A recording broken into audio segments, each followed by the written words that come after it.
Well, here I go for another installment on my history. I'm going to start off with my grandparents again, stuff I forgot about them. My grandfather's name was Harry Stepp, and my grandmother's name was Nora Pearl Stepp, or Goff, Goeff. That was her maiden name, Pearl Goff. And they came from Denver, Colorado.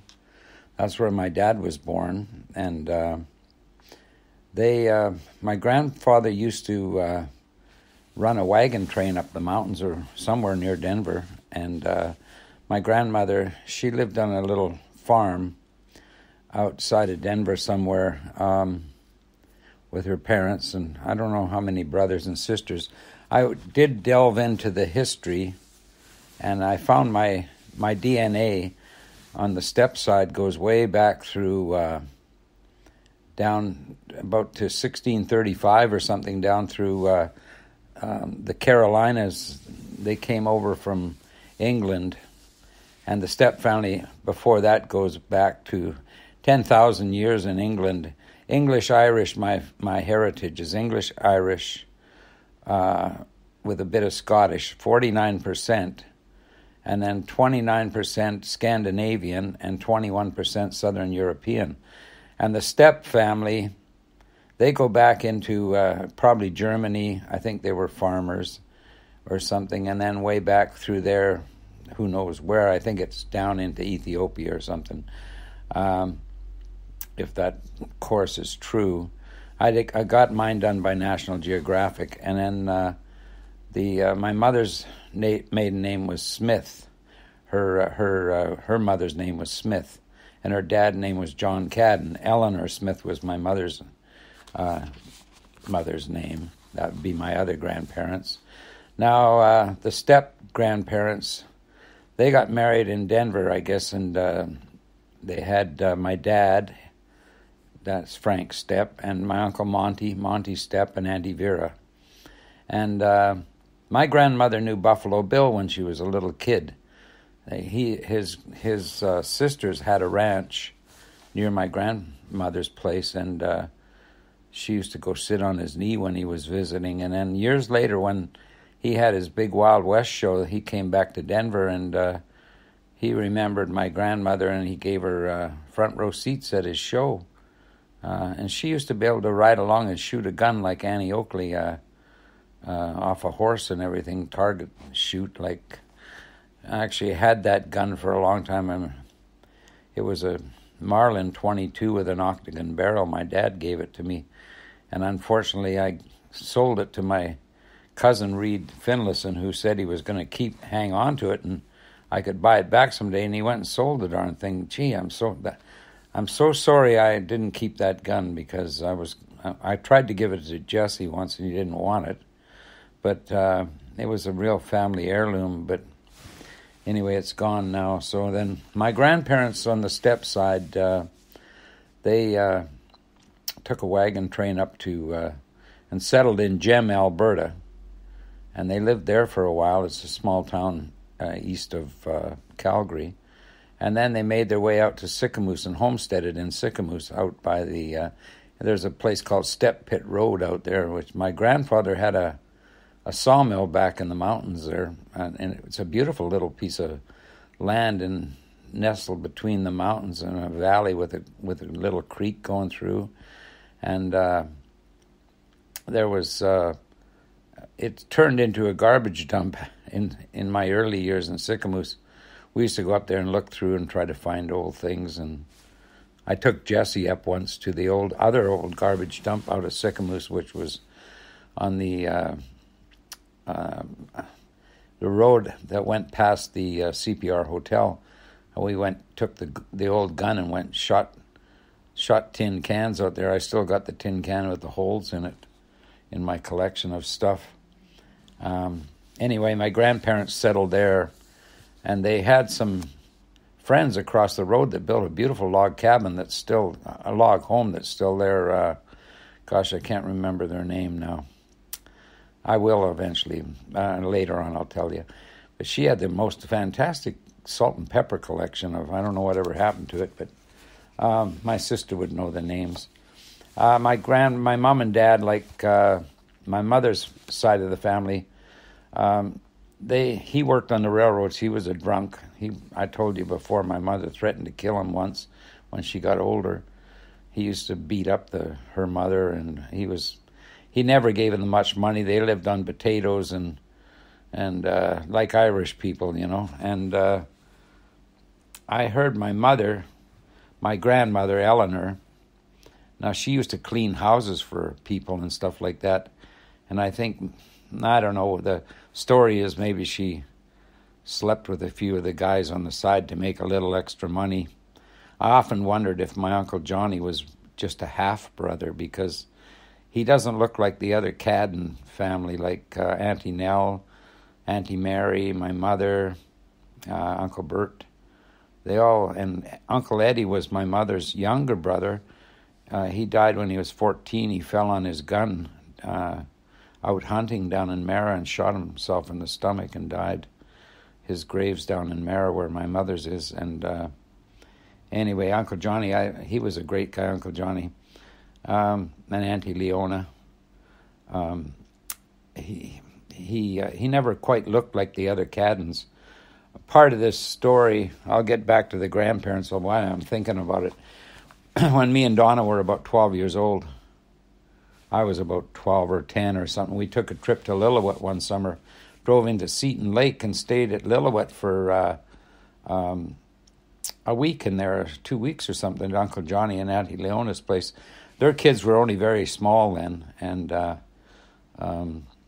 we used to go out to the store at Seton Lake. Lillooet was very hot.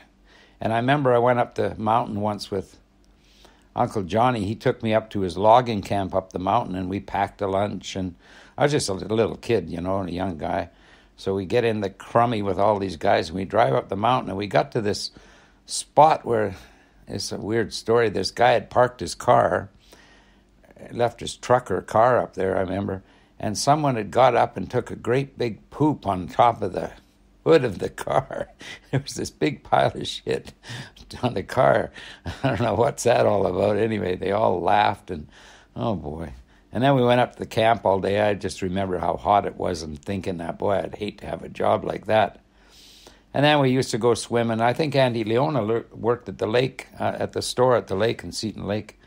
And I remember how much they were in love back then. They were holding hands, and Uncle Johnny could buy salmon off the native Indians there for so cheap. Lillooet was kind of a rough place, a lot of drunks and drunken native people. And one thing that sticks in my mind, I probably shouldn't say this, but when we came home from swimming one day, I walked by the bedroom, and Auntie Leona had her bathing suit half off with her bare breasts hanging out. And I remember that was another big thrill of my life. Oh, well, what can you say when you're young, you know? Anyway, getting back to my grandparents, they came to Sicamous, and I've told other stories about them, but my mom and dad, here's an unfortunate story. I was sort of like a spoiled kid by my dad. I don't think my father ever thought Donna was his real child, you know. She's never had a test to find out, but apparently when Mom had a boyfriend that she really loved, and she actually met him years later at a reunion down in Mara. And Donna said she was just like a little schoolgirl. She was so excited to meet him. And he was still married, or his wife had just died. I can't remember. Mom was single by then. Dad had died a long time ago. And she was all so thrilled to meet him again. And I think she wished she would have married him. Dad somehow talked her out of marrying that guy and married him. But the guy later died of cancer. But Dad talked Mom into marrying him, and my grandfather was after my mother when my dad was at war. He was trying to get into my mom's pants. Gee. And that's what my mom said. And I don't know the steps. But anyway, my dad he married my mother. I think my mom told me once he told her on their wedding night that he didn't really love her. Oh gosh, what things happen, you know. And anyway, the other part of the story, he never liked my sister very much, who I loved very much, and I was like a spoiled brat and took advantage of it when I was a kid. I'm embarrassed I ever did that, but you're stupid when you're young. And he spoiled me. And the time I told you before that he got mad at me twice, the other time was the once with the elastic bands where it snapped on his fingers and he said, "Take the damn thing," when he was drinking. But the other time when the custard got spilled, that was Donna he got mad at, because he used to get mad at her a lot. And she still hates him. Anyway, apparently when he came back from the war, my mom dressed Donna. I wasn't born then.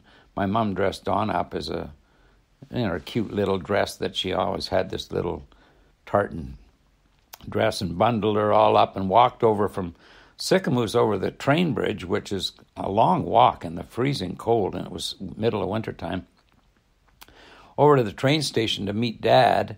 And Donna was like 4 years old or 3 years old. She'd never met him before. And then Dad came in on the train and got off the train, and they never hit it off, because I don't think he thought she was his daughter. It was a bad thing. You know, war just gets in the way of things so bad. And she, he wouldn't even carry her back across the bridge, apparently. I can't think of my dad being so horrible, but my sister's opinion of my dad was totally different than mine, because he spoiled me.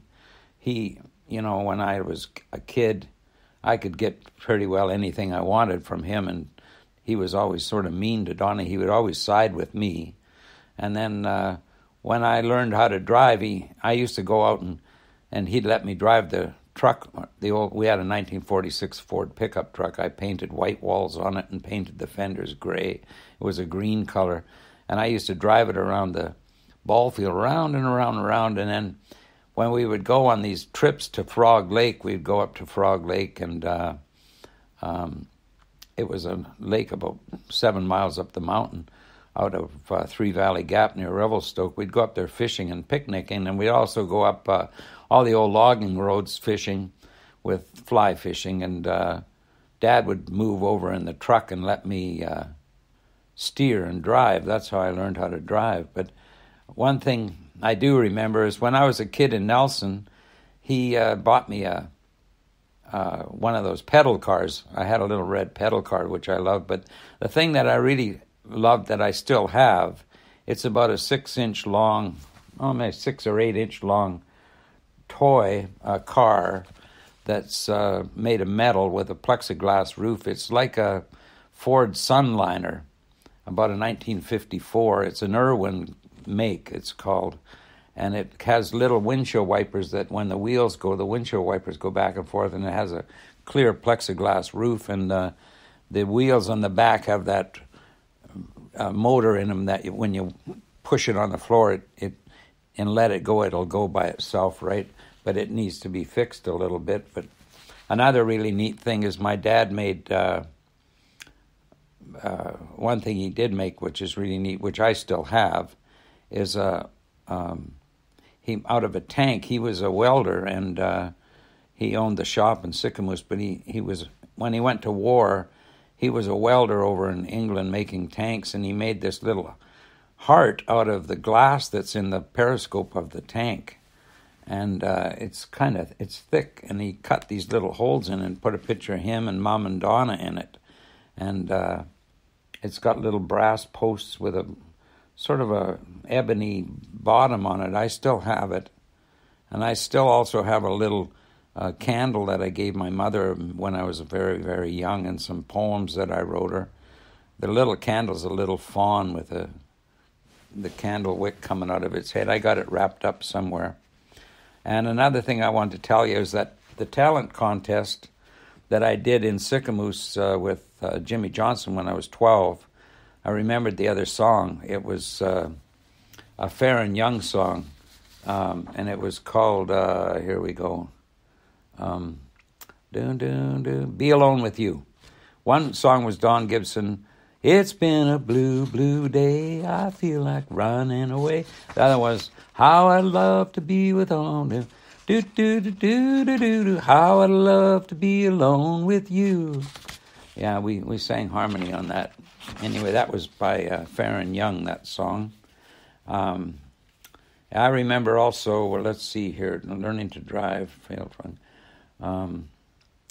Going up the Shuswap Lake many years ago. We didn't go up there very much because we're too poor. But up the Shuswap Lake, you would never see a boat up there, hardly ever. It was like so remote up there. It was just beautiful. And you could sit on the beach, and once in a while you'd see a boat. The barge went up to take supplies up. Apparently in Sicamous, before I got there, the Shuswap Lake used to freeze all the time, and they actually took dog sleds with the mail and everything and to people. That's many years. I remember the Shuswap Lake freezing a little bit when I was a kid. Mara Lake froze over quite a lot, but I don't think they freeze over anymore at all. But just a sec, drinking my coffee. Anyway, Revelstoke back in those days, they used to get like 20 feet of snow. I've seen pictures of Revelstoke with holes cut to go to the front door. Revelstoke was a very rough town. Freddie Baruski came from there. He was like a big shot. His parents owned the Regent Hotel, and he'd come down to Sicamous with his fancy car, and he had all the girls, and he kind of never was friendly with me. I got in touch with him years later. He lived up at Whistler, and I forget, he said something to me I didn't like again. And then I got in touch with him on Facebook years later, too, and he said something else I didn't like. I can't remember the comments, but he was always thought he was a big deal, you know. And they sort of owned Revelstoke. But one guy we did like was old Baraduzzi. He lived in Mum's trailer court later years. Jesse just loved him. And Chelsea, too. He was an old guy, about 80 years old, 80, 85 maybe. He used to eat hot peppers, like pickled hot peppers. Jesse and I even smoked a joint with him. He got stoned.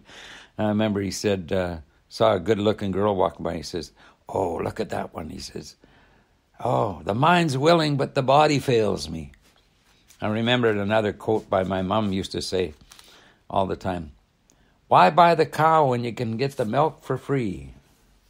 Anyway, okay, let's see. We used to listen to KOBY, which is a San Francisco radio when I was a teenager, and it was a station from San Francisco. It would come in, you could start getting it about 4 or 5 in the afternoon, and it would be strong all night long. We would listen to all the latest songs. So I grew up with the early rock and roll, really great from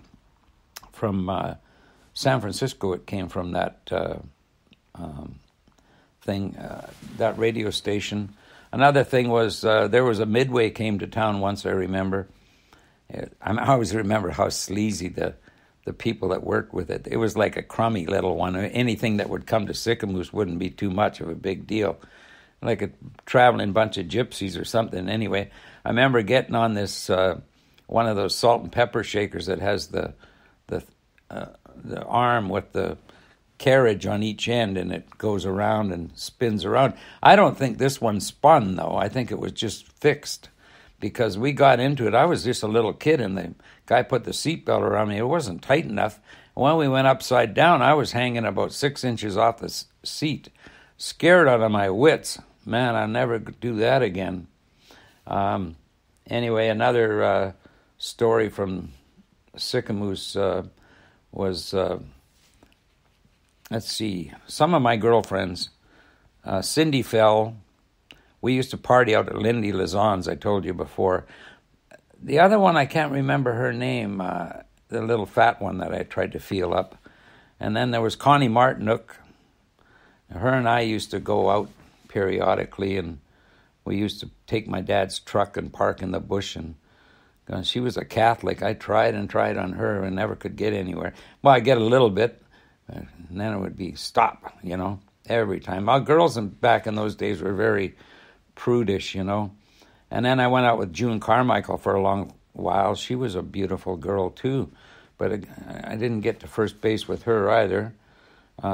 Same old thing. It was. And then Susan Green, she wasn't really a girlfriend. I remember being on the bus with her once on a school bus, and she stuck my hand up under her bra and gave me a little feel. But I never really dated her. I don't know why she did that, but it was fun. Anyway, and Lynn Swallow from Salmon Arm, I went to grade 13 in Salmon Arm for a little while before I quit, and then that's my Vancouver story coming up. Lynn Swallow was a real beautiful girl. I think she was probably Catholic too, but girls didn't, there wasn't free love in those days. They waited till they got married, why buy the cow when you get the milk for free, kind of a thing, I wish I could remember the one on the bus trip that was the little sort of chubby one that I tried on. But anyway, those were some of my girlfriends. I nearly married Lynn Swallow. I went out with her in Vancouver. When I came to Vancouver, there was a bunch of the Salmon Arm people living down here, and we used to party together and everything. I was still going out with Lynn Swallow, and I nearly married her, but I decided to go to New Zealand again. But I'll tell that on my Vancouver part of the story. Another story of one time, I think I'd been living in Vancouver, but I shouldn't be telling you these things, but no, what the heck. I went home to Sicamous, and my parents went somewhere. I was staying at the house, and I can't remember the girl's name, but I brought her over to the house, and we were messing around in the bedroom, and there's more to this story than I'm going to tell you, but anyway, we started fooling around on the bed, and I stuck my hand down her pants and started fooling around with her, and she got so horny that she passed out. She went, and passed out, and I thought she died or something. I scared the heck out of me. I got up, and oh my gosh, I said, what am I going to do? The cops will come and everything. Anyway, there was somehow, I guess I stuck my finger somewhere, and there was blood on the bed, on the sheets, and I had to take the damn sheets and wash them off, try to get them cleaned off, and she woke up eventually, and she left. She was so horny when she woke up, my God almighty. Anyway, these are little parts of my life, so what the heck. If you don't like it, you don't have to listen. But anyway, I managed to get the sheets washed and everything, and oh gosh. Anyway, what else now? Oh, I remember one time I got real drunk, and I guess I thought I'd gone to the bathroom, and I went, and I think I had a BM somewhere on my table that was near the, I don't know what I did, sit on a chair or some damn thing. When I woke up, I went, oh my God, what happened? I'd been drunk or something. That's another stupid story, but anyway, I might erase some of this later on, but what the heck? It's part of my life. Nobody's perfect. Anyway, I can't remember anything else for now, so I'll let that go. Okay? I think that's it. Let's see now. Sicamous. I'm going to tell a whole bunch of other stories, so okay, bye for now. Probably shouldn't have said that last part, but anyway, what the heck? People do stuff like that. When you get drunk, you don't know what you're doing. Also, how many times have people done stupid things when they're drinking? Every stupid thing I ever did was when I was drinking. There's only two people that could ever tell me off in my life was my sister and my mother, and both of them hated it if I drank too much. I don't know. I drank a lot in my life, but I don't know. I was a kid only back then, so you know what the heck. People do dumb things.